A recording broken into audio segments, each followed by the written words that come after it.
深夜，一個人，屏幕上是一檔完全正常的尋人節目。一個老頭找一個失蹤了55年的女人，但越看越不對。那女人的臉在所有照片裡模糊掉了，不是照片壞了，是她不想被找到。我入坑 TXQ Fiction 就是因為這一幕，那種感覺是我看了幾百部恐怖片之後很久沒有過的汗毛倒立。但是5部作品看完之後，我有話要說。這個系列正在親手殺死他自己的靈魂。TXQ Fiction 是日本東京電視台出品的偽紀錄片恐怖系列。這個系列的制作人叫大森實生，1995年出生，2019年入職電視台。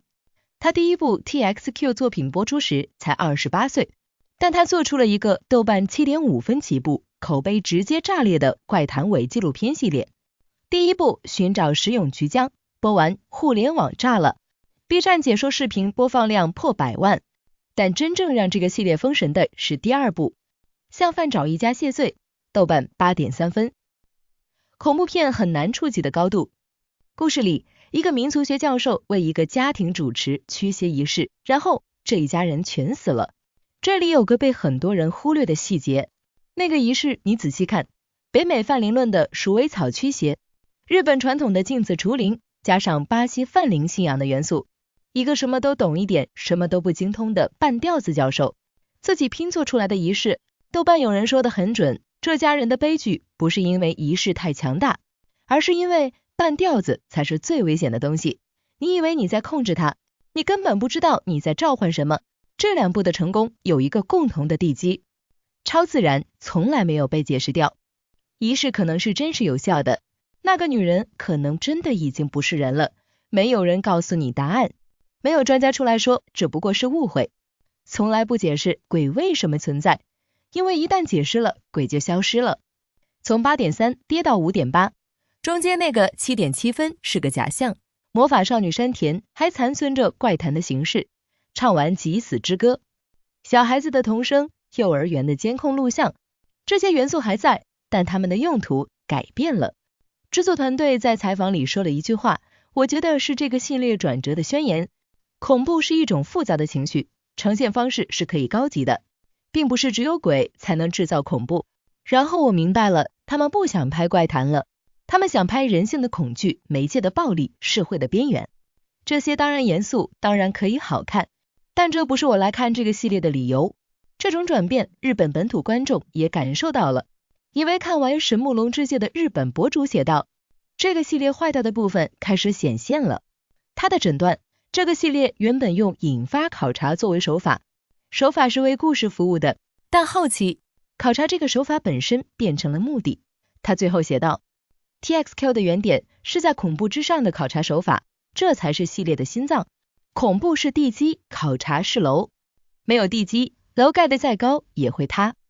到了第4部 UFO 山，問題徹底暴露。前3集懸疑感很足， UFO 目擊，神秘學信仰群體，雪山死亡。然後第4集最終落點，親子關係。那個痴迷 UFO 的男人執念來自婚姻破裂，他兒子相信爸爸被外星人帶走了是悲傷的心理保護機制。我承認這是聰明的分析，但聰明不等於好看。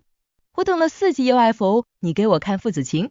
這時候觀眾分成了2派，失望派，你騙我說這是怪談，結果給我看社會學紀錄片，前2部的鬼呢？儀式呢？後背發涼的感覺呢？辯護派，這個系列在拍的是人為什麼需要怪談， UFO 是信仰，魔法少女是身份認同，超自然只是人類慾望的投影。有意思的是，辯護派裡有一位日本網友為魔法少女山田寫了超過5萬字的考察文章，專門查詢了2009年各都道府縣教員錄用考試年齡上限來驗證劇情邏輯。他最後寫，我是粉絲，真有意思啊。他享受的是解謎，是把一部作品當密室來破解的快感，這是合理的高級的觀看體驗。但這不是怪談，怪談給你的感受不是我要把它解開，而是我解不開它，而且它不需要被解開。而我有一個問題，2派都沒有回答。日本有反封建迷信委員會嗎？中國的破除封建迷信有政策壓力，那日本呢？日本有神社超過8萬座，比便利店還多。元旦初一，全國參拜人次超過1億。日本不是無神論國家，日本人普遍接受超自然。有意思的是，連大森实生本人在採訪裡都說，大家明明接受心靈和詛咒，但 UFO 一出現就變成嘲笑對象，這條分界線我覺得很奇怪。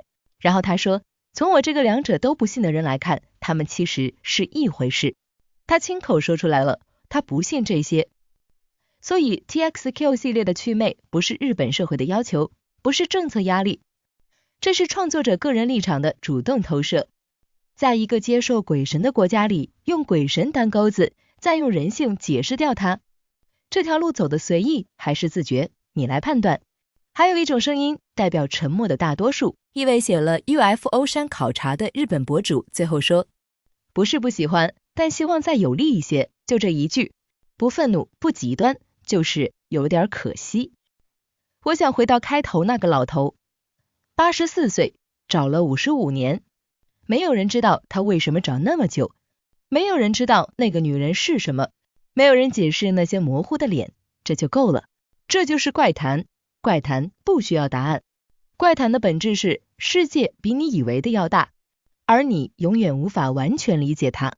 此系列從第3部開始，告訴你那些讓你害怕的東西其實只是人心。這是成熟的理智的創作立場，我不否認它的價值，但對我這個怪談愛好者來說，這是一種失落。就好像有人告訴你，童年那個黑暗走廊裡根本沒有鬼，你理性上知道沒有，但你不希望有人告訴你，因為一旦告訴你了，那條走廊就再也不黑暗了。我的判決，尋找石永菊江，向犯找一家謝罪，日式偽紀錄恐怖的天花板，深夜一個人，燈關掉，魔法少女山田，優秀的媒體藝術實驗，內核已經換了，值得看，預期要調整。UFO 山開了一張爛掉的支票，前3集騙你相信超自然，第4集告訴你只是父子情，不叫懸疑，叫霸王硬上弓。水木龍之介野心最大，元虛式最複雜，還需要沉澱。但如果繼續沿着 UFO 山的方向走，我會遺憾。最後我有一個問題留給你，你為什麼要看恐怖片？是因為你相信世界上有什麼東西超出人類理解，還是只是享受那一秒被嚇到的腎上腺素？ TXQ Fiction 這個系列的演變就是在逼你回答這個問題。第一種人第1、2部夠你看了，第二種人他一直在進化，而我是第一種人，所以我有點難过的告訴你，這個系列它的怪談已經死了一半，希望他的靈魂還在某個地方等待被召回，就像那個失蹤55年的女人一樣。